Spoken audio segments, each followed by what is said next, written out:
Good morning, California.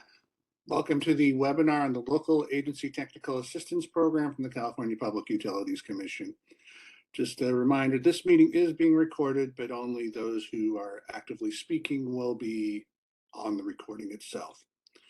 My name is John Baker. I'm an analyst in the Communications Division's Broadband Deployment Team. Joining me on this webinar today will be my colleagues Michelle King, Michael Ammermuller, Angela Bean, Brewster Fong, and a bunch of wonderful supporting characters who will be in the background, but will be also available to answer your questions. Again, this meeting is being recorded.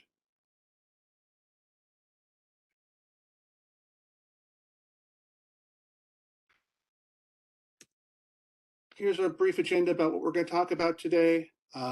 I'm going to start with an overview of the legislation and timeline, then we'll get into the nitty-gritty, which is what the program is, who's eligible, how you can use it, and how much you can get.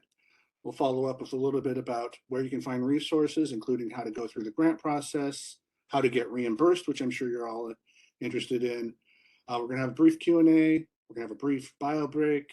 And then we're going to come back after that break to break down the application, take some more questions. And as we leave, I will leave you with the contact information for myself and the rest of my team to get everyone some great applications.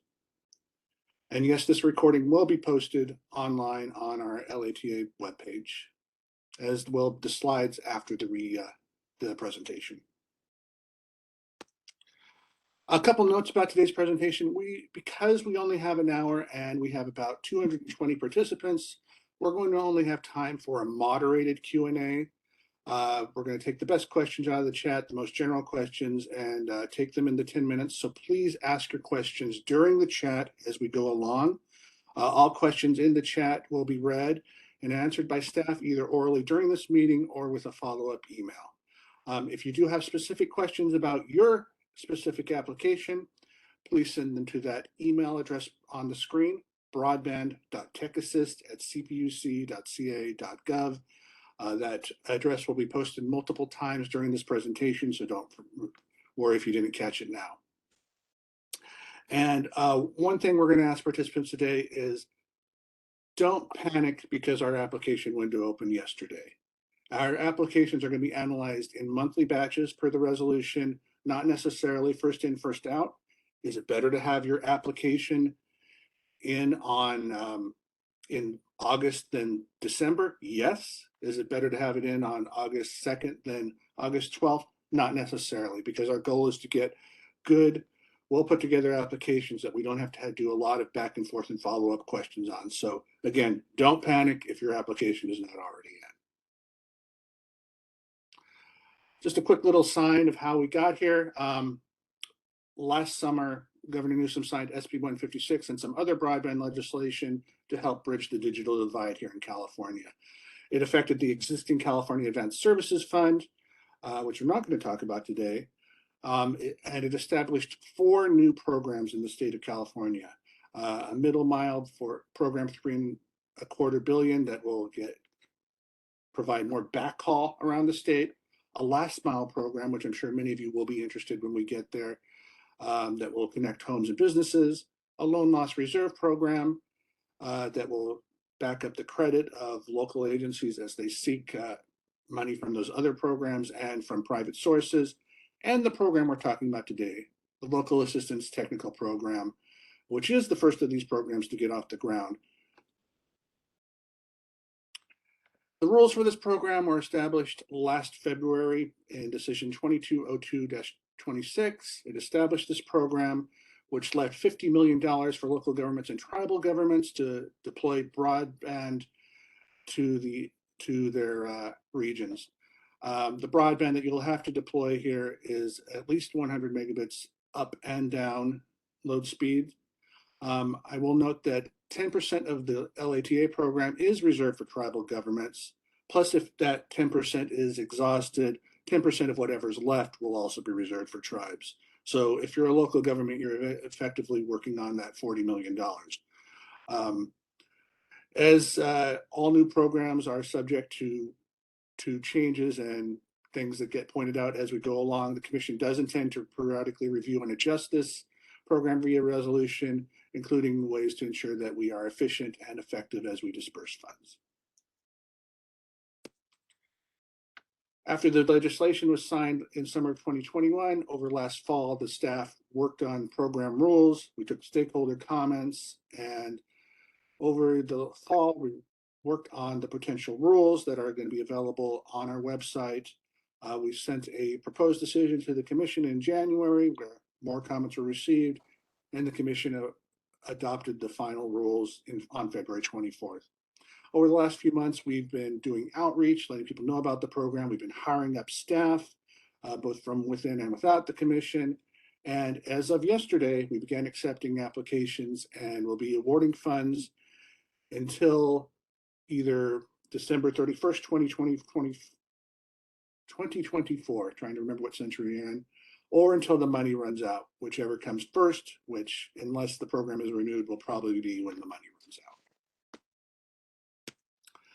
Who's eligible for this program? Well, the resolution specifically named these entities: cities, counties, community services districts, public utilities districts, MUDs, JPAs, local educational agencies as defined in the educational code. So that's public K through 14 school districts, sovereign tribal governments, and electrical co-ops. This is meant to be an inclusive, not exclusive list, but because if you're from an entity that's not named here, you will probably have to go through a resolution process and get that approved by the Commission.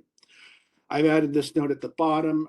We've gotten several requests from metropolitan planning organizations, councils of governments, et cetera, asking if they're eligible. And basically the answer is yeah, but it's probably not a great idea because the decision specifically declined to declare them as eligible entities. So we are recommending that any MPO efforts be officially submitted by one of the member jurisdictions, possibly with the MPO or COG as a contracted party. But we will talk with you specifically if you have questions about that on that resolution. What you can use these funds for, these are for pre-construction costs that develop broadband projects in unserved or underserved areas. And for the sake of the argument here in California, that means areas that don't have at least 25 megabits per second download and 3 megabits per second of upload speeds. We do it for studies, environmental, feasibility, engineering, et cetera. We do a needs assessment to see what your community needs. You do a market study to see what your community can benefit, how your community can benefit, and you can fund a joint powers authority. I do see a question: are chambers of commerce eligible? No, they are not. Again, this is a reimbursement program, unlike the infrastructure projects, which are a straight grant program. You can use the reimbursement to get payback for hiring a consultant, working with a CBO as your contractor. That could include other agencies such as the Chamber of Commerce that does the work for a city. You can also reimburse your local agency staff for work incremental to their regular roles. And that means basically work that's not on their job description that they're not normally doing. Again, we have $50 million. It has to be awarded by December 31st, 2024 at the latest. And you can get up to $1 million per agency per fiscal year. If it's $500,000 or less, it can be awarded by the CPUC staff at what we call the ministerial level. Although if there's anything complicated, we may bump it up to the resolution that has to be approved by our commissioners. That's also for anything over $500,000 up to $1 million. For a resolution, it involves all the same analysis that a $500,000 or less grant takes, plus the staff has to draft a resolution, plus that resolution has to be vetted by our legal department, and it has to be sent out for a 30-day public comment period before it's voted on by the commissioners, who can pass it, not pass it, hold it for more information, et cetera. So we really, the smaller the grant, the faster you're likely to get it. At this point, I am going to turn over the next few slides to my colleague, Michelle King, who will lead us through the next part about funding decisions. Thank you, John. Good morning, everyone. Thanks for joining us. Building on the background that John has just provided, I want to let you know a little bit more into the weeds, but not completely yet.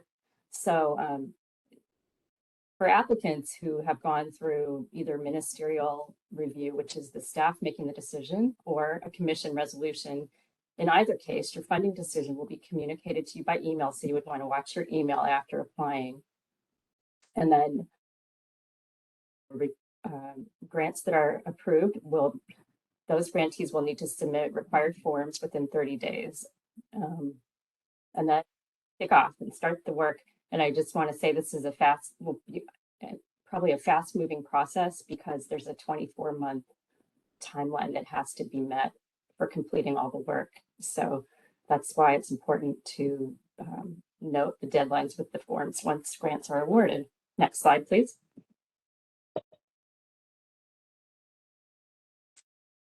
These local agency technical assistance grants have standardized reporting requirements.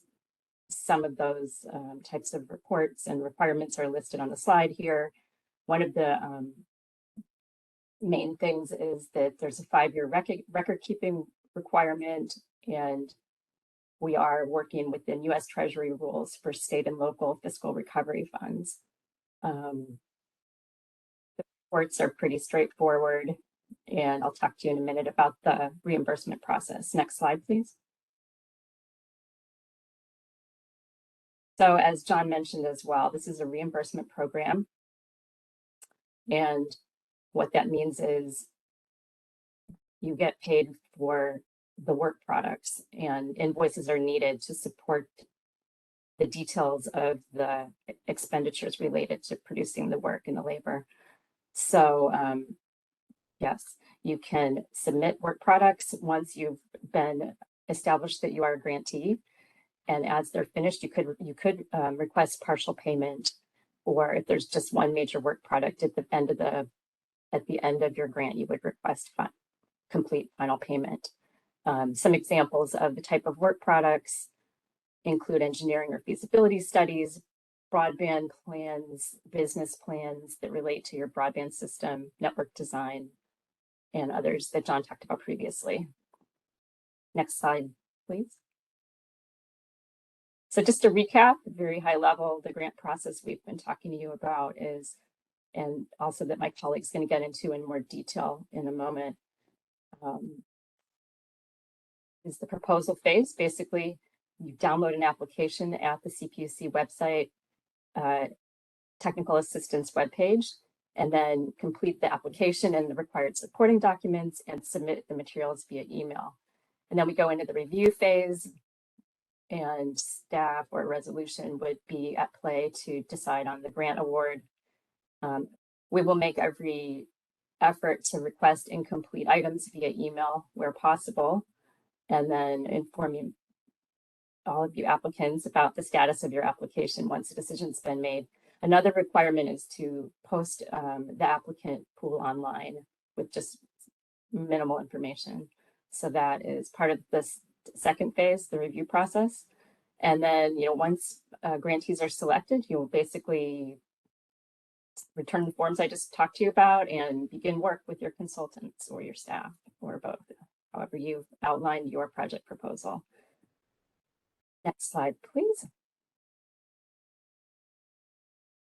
Alluded to it a second ago. If you're not already familiar with the website or the program, here's a shorthand URL up on this slide.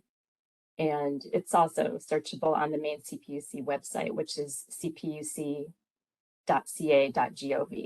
And on our webpage, there's a downloadable spreadsheet application. There's a grantee administrative manual. There's two pre-recorded webinars, and both an overview and an application step-by-step guide, and other information as well. So most of you probably have already taken time in our website, but if not, that is a great place to start. And I also know that we're setting up a subscription service for receiving information via emails. So that will be helpful as well for you. Next slide, John. I just showed you on the webpage, you can download the administrative manual. And I just want to let you know, this is a really important instructional guide. It's not real long. It simply goes over what's in the application, what supplemental materials are required. It recaps this review and approval process that we're talking with you about today, and then clearly outlines where to send your applications. And then once grants are awarded, the manual also contains information about your next steps with implementing the project and meeting the requirements. So it's very straightforward and should be a helpful guide. All right, next slide, please. All right, I'm going to turn it over to my colleague, Angela Bean, who is moderating the chat for us today. Thank you, Angela. And she's going to introduce our Q&A session. Thank you, Michelle. We are now going to jump into the moderated question and answer session. Please submit your general questions into the chat, and please send any specific questions about your application to the email address. It's broadband.techassist@cpuc.ca.gov. We will follow up after the webinar for any questions not answered in today's webinar. Okay, I see some questions in the chat. The first question is from Ian Scott from Yuba County. For proposed contracts, is it acceptable to have a lump sum listed for price? Or does the text in the LATA Grantee Manual page 10-32 require proposed contracts to list a detailed cost estimate, including hourly rates and total cost per team member for contractors? There is speculation as to whether this is intended for local agency staff time only.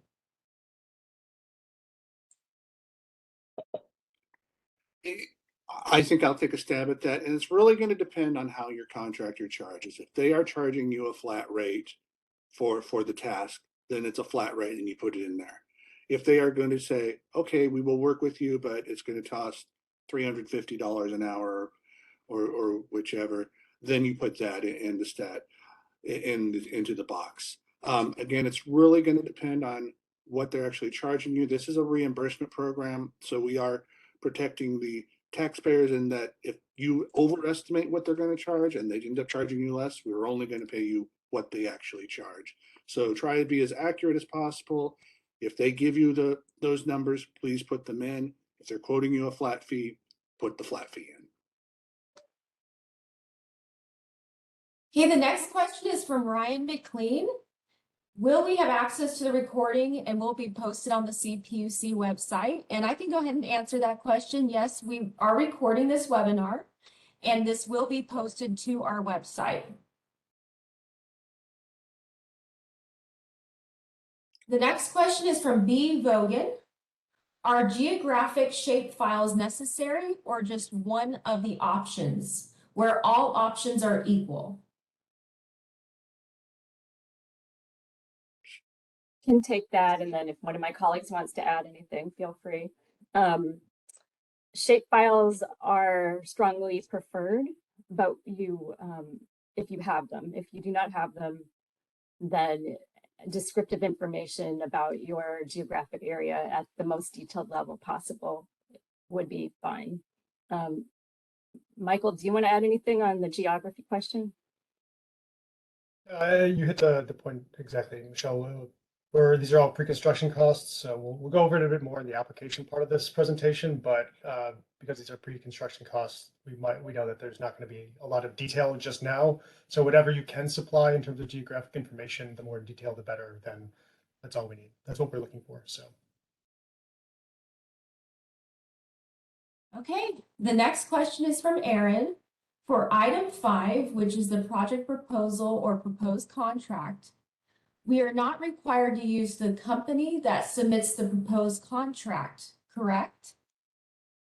Our agency has some concerns over asking for a proposal outside of the RFP process. Again, the award is to the local government.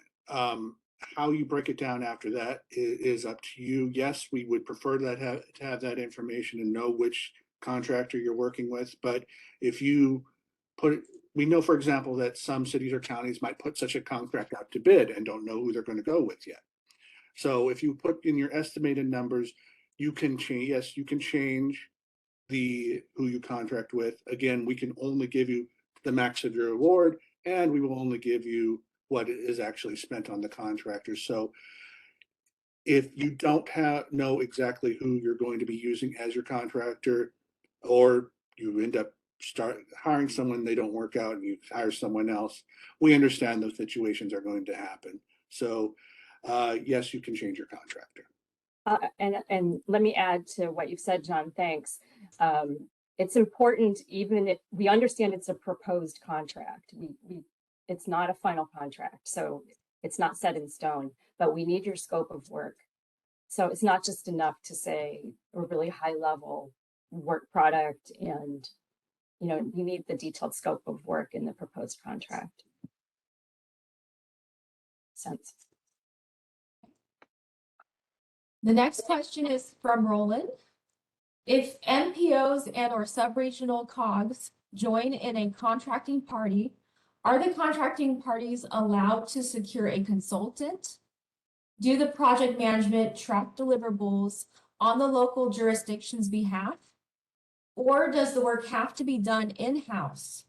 Further, does the subcontractor be named in the application immediately, or can they come in at a later time? For example, a city decides to pass through the grant to a COG or MPO.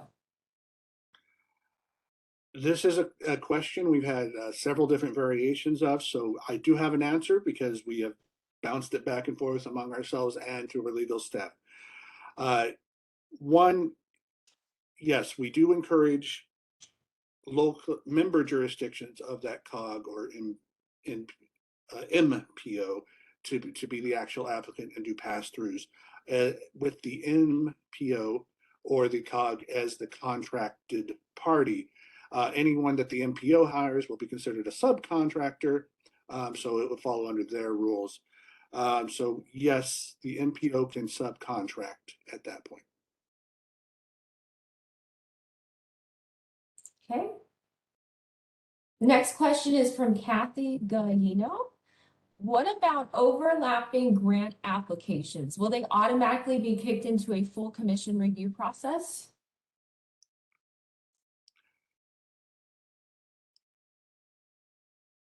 It depends on actual overlap.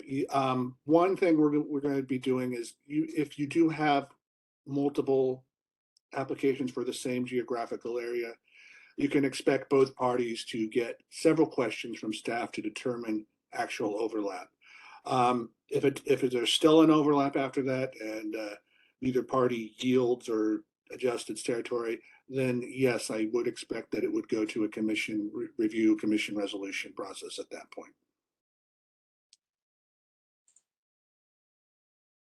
Okay, the next question is from Sujatha Raman. How soon after we send in an application can we expect to hear back regarding a decision? Michelle, did you want to try that one?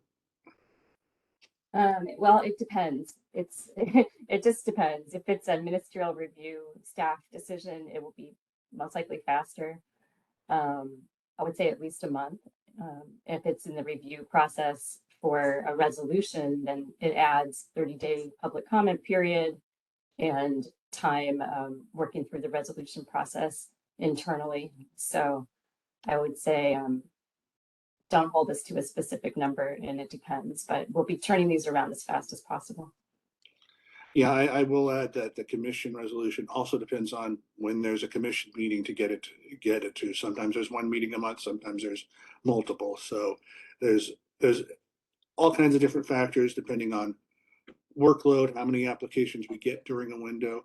Our goal is to fund as many applications as possible that are eligible as quickly as possible. I wouldn't expect anything less than a month, but if we have a excessive workload of 50 applications that come in within the same month, it might take a little longer. Yeah, and just to build on what John said in the beginning with the slide he had that said, don't worry, you know, that you didn't put your application in yet. You know, we're looking at doing monthly batches of applications. So you have to factor that in. Like, for example, if you submit your application in the beginning of a month, we're not going to probably, I mean, I don't know exactly the way the calendar is going to play out, but it's unlikely we'll start it immediately. So that might be also a variable for how long it ends up taking. Next question. Next question is again from Kathy Gagnino. Is there any pre-contract grant advance funding for those counties that do not have dedicated or allocated funding upfront to cover initial costs? This program is set up under the rules as a reimbursement program. There's no easy way to answer this. However, if your contractor can hold off billing you until the city or county or what local government has gotten the money, then you can kind of count that as that. But really, we need a work product to reimburse. So if there's no work product, we can't pay. So we do not have pre-funding opportunities in that respect. We also have a reimbursement program so that if your project is in 3 parts, as you complete each part and provide final work product, we could reimburse you for each part, but there is no grant program at this time. Sure. Just a couple more questions so we stay on our time. Again, we will, every time you put a number in the chat, a message in the chat, we do have your email associated with it. So we will try and get back to any questions we don't answer during this open session. But Angela, if you can pick maybe 2 more questions. Okay. I'm going to pick a question that hasn't already been answered. How do you propose incremental expenses in the application and in the contract proposal? Are we asking for a definition of incremental expenses in this case, or I need a little more clarification, Christine? Okay. Maybe you can email me on that one. Angela, would you reread the question real quick? How do you propose incremental expenses in the application and in the contract proposal? Yeah, we can get back to this, the questioner, as John said, but I'll say in the second segment, one of us, Michael, will be going through the application, and there's a budget tab there. That's one of the parts of the application, and I think that will make it more clear. So the next question is from Melanie Nutter. Are standalone digital equity and inclusion strategic plans eligible for reimbursement? I would say yes, they definitely fall under the categories in the resolution. Although, again, this is not really an adoption program. This is unlike some other CASF, for example. This is for getting actual physical service to people. So you'll have to structure your application accordingly, or your study or strategic plan accordingly. All right. Okay. So with that, it's 10:30. We'll give everyone 5 minutes. Please come back at, well, it's 10:31 now, but please come back at 10:36 and we will go into the application. Keep the questions coming into the chat. We will again try to get back to everyone via email. Also, if you have specific questions about your situation that might be a little bit unusual, please send an email to broadband.techassist@cpuc.ca.gov, and I'll see you all in 5 minutes.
Okay, everybody, that's 5 minutes. Welcome back. I am going to now hand it off to Michael Ammenmiller, who will lead us through the actual application process. Michael, I will let me share the slides, and the floor will be yours.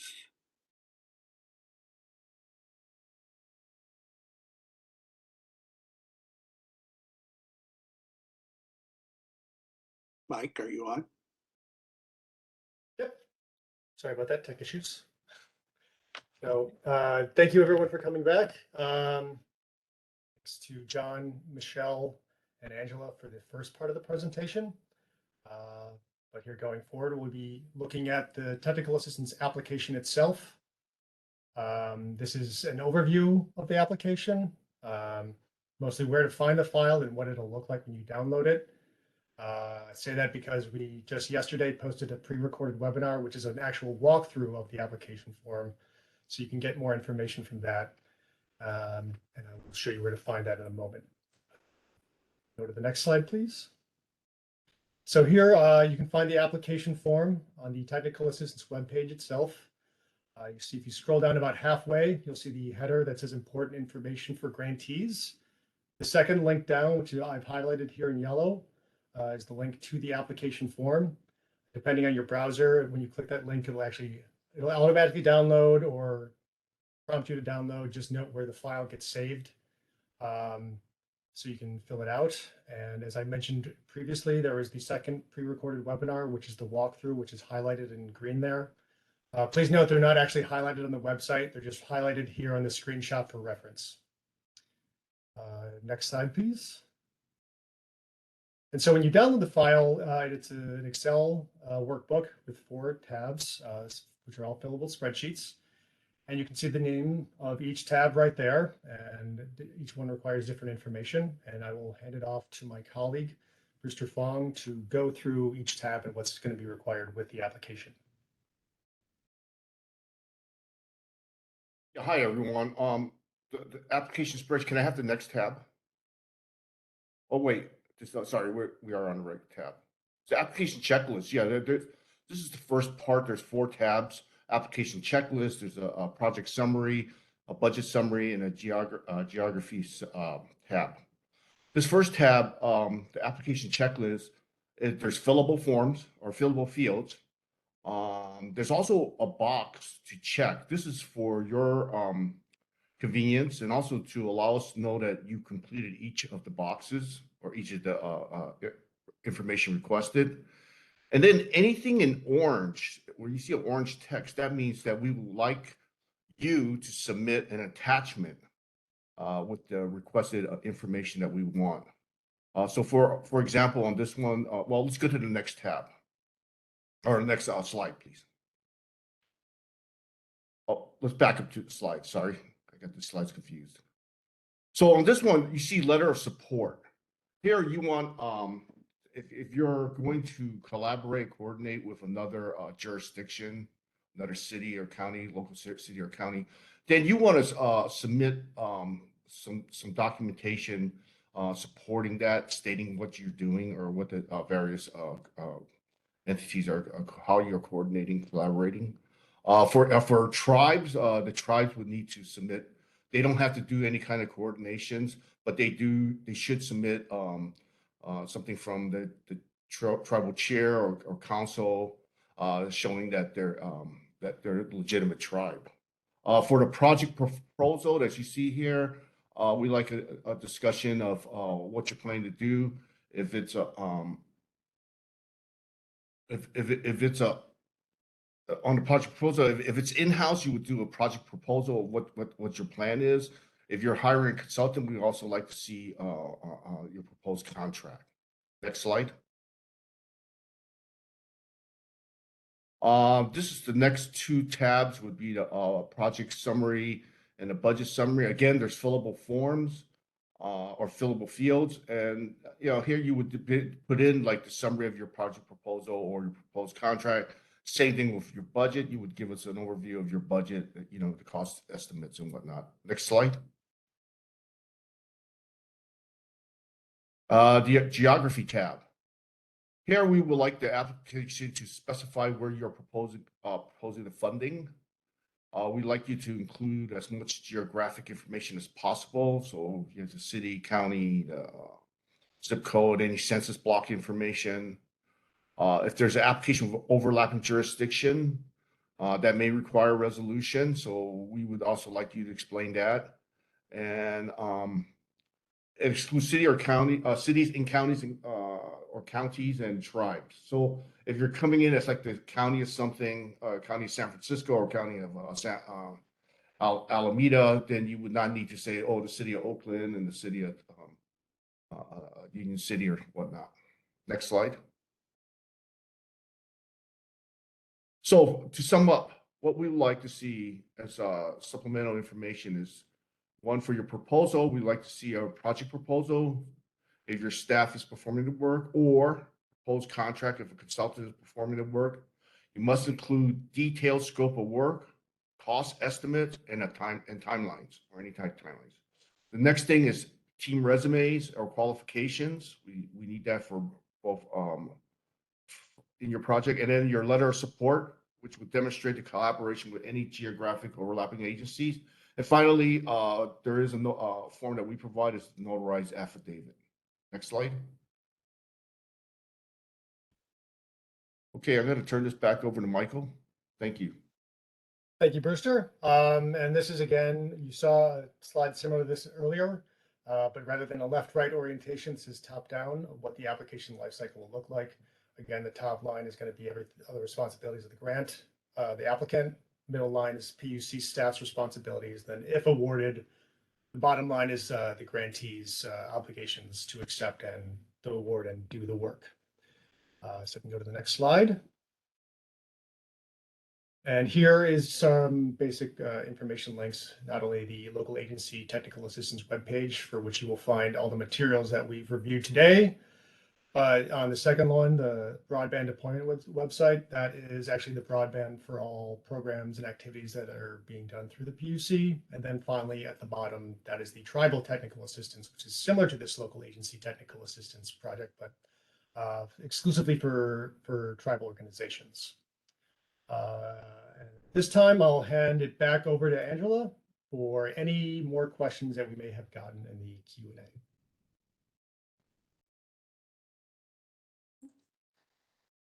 Thank you. And now as we are on to the moderated question and answer session again. Please ask any general questions in the chat, and please remember to send any application specific questions to broadband.techassist@cpuc.ca.gov. I am going to go ahead and jump in and look at the first question. This is from Christine Rivers. If funding request is more than 500,000, will funding be held aside until the commission resolution or a commission resolution and the public comment period is completed?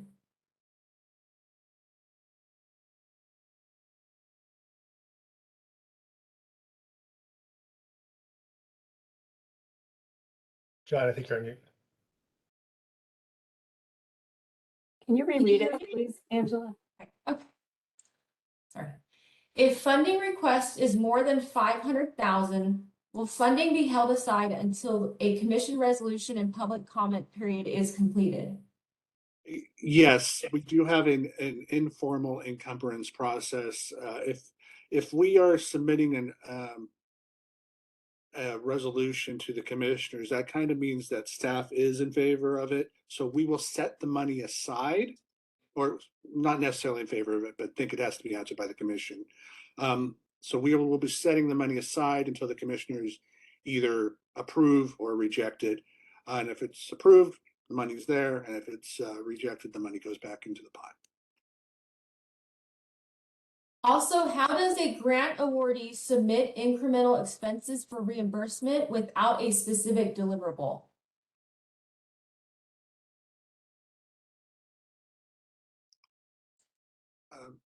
It simply, means extra in addition to what you normally wouldn't be doing. And so when putting together the time and expenses detailed estimate, it would be part of, it would just be outlined as labor, and there would be a deliverable associated with it of some kind. That's what technical assistance is. So it's a detailed scope of work with the inclusion of the hours that would be spent, which would include incremental staff time and how it relates to the proposed project that the applicant wants to do. And if you're asking if you can get paid along the way as you put together the product, we do want to wait for the end product before reimbursement. Yeah. Hope that. Okay, the next question is from Tom Mullen. As a reimbursement grant, must all work be completed prior to application submission? Yeah, I'll refer back to my previous answer. Yeah, unfortunately, that's the way the program is set up. I know that sometimes these reports, these studies, et cetera, take time to put together, and you need to pay people along the way. But unless you have multiple work products that we could prorate along the way, we do need work to be turned in. We do need a work product to reimburse. I'm going to jump in as well. Maybe the question was, would you reread the question, Angela? Because they're asking about the application submission, I think. As a reimbursement grant, all work must be completed prior to application submission, correct? Just to be clear about how the reimbursement process works, John explained it well. And then at the application phase, we wouldn't expect we would have done any work. It's once you get the grant, then you do the work, and then you produce the work products, and then you submit the work products with the invoices, and that's when you get paid. So I hope. Yeah, I did interpret the question as application for reimbursement rather than no, the work we cannot reimburse for work that happens prior to the award of the grant. So yeah, it's good to talk through the whole thing. Reimbursement program from start to finish. So there you go. And yeah, that is another question that probably should go in our FAQ. We cannot reimburse you for any work that happened before the grant is awarded. Okay, the next question is from Crystal. Typically, many public agencies do not procure a consultant until the local agency has an approved funding source that is confirmed. For example, grant award, application award. Any advice for eligible entities on what to do in this regard? Go through the procurement process now or develop estimates for the grant based on similar work conducted? I would say both in parallel. Submit your scope and estimates, and then once the funding is awarded, go ahead and move forward with selecting a consultant. Yeah, we did have a similar question in the first Q&A session. It's like, yeah, we understand that people are going to go for procurement, go out for bid, or et cetera, for their consultants. Use your best guess with the knowledge that we can only reimburse to the max in the application. Okay, the next question is from Jordan. Some funding sources prevent a consultant who helped to establish a budget or scope of work for a project grant application from proposing on or bidding on that project after funding is awarded. Will this be an issue with this funding? Contractors and consultants for this type of work are limited, and we don't want to preclude any respondents. Yeah, that is your local agency's purview. We are awarding the contract to the local agency, so it has to follow under the local agency's rules. We don't have any specific rules on that at the award level. So yeah, I second that. You need, to the extent you can get the most detailed, accurate scope of work and estimates, then it would behoove you to be, already in communication with some ideas for consultants, if that's possible. Okay, next question is from Kathy. Will amendments be accepted to the application?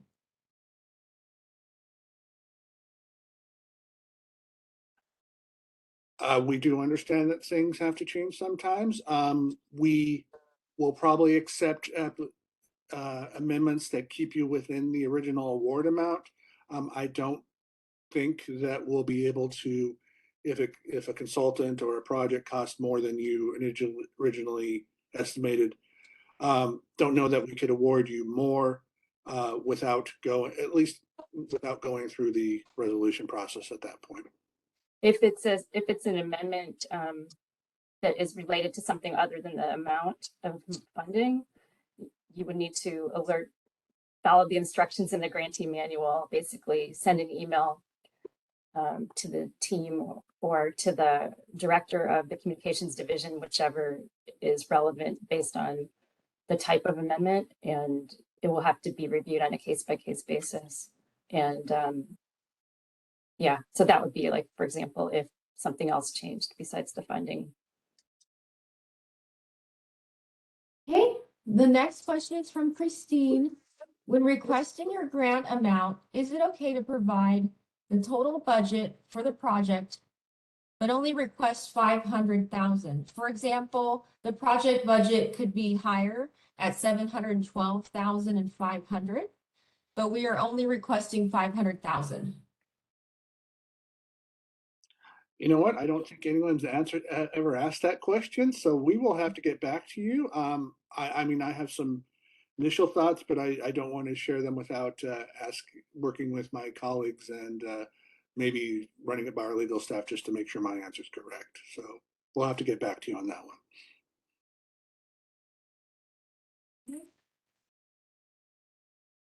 The next question is from Vin, and she's asking, can you post the question and answers or a frequently asked question sheet on your website? And we are actually currently working on that, and we'll be posting that soon. Yeah, I saw another question. Can we also put the chat questions and respond to everybody? We'll talk about ourselves, but I don't necessarily see a problem with that. It'll just take a little bit longer to compile before we send it out to everybody.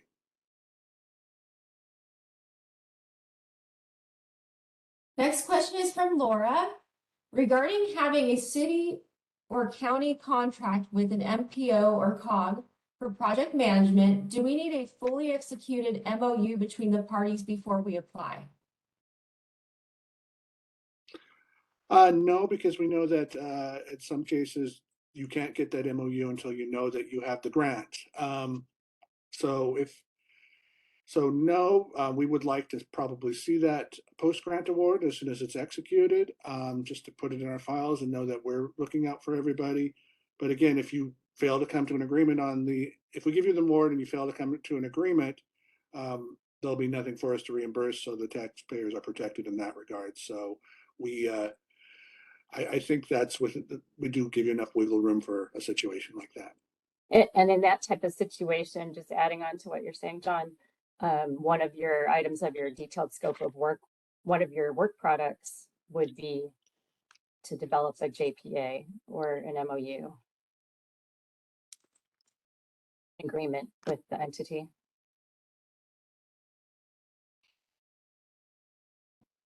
Next question is from Martha. If a county puts in a LATA grant to do strategic broadband planning for various unserved locations, some in unincorporated areas that are under county jurisdiction, but some in cities, does the county, as the applicant, need to get a letter from the cities that they are in agreement with the grant application? I don't think we need an actual letter. We do need some evidence of cooperation and collaboration. And hi, Martha, by the way. We do need so we don't have, and there's another question about support letters. There's a couple questions about support letters. You know, the more the merrier, but we basically need a support letter from someone with the authority to enter into these kind of agreements. So like say County of Riverside and City of Palm Desert are working together. Do you need a letter from the City of Palm Desert if the county's the applicant? Not necessarily. We'd love to have one, but we do need something that shows that you've been cooperating and working together.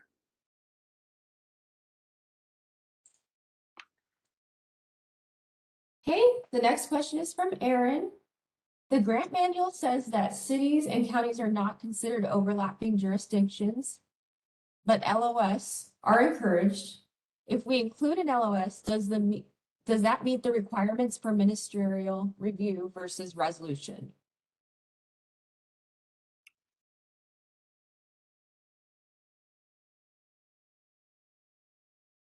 I'm not sure.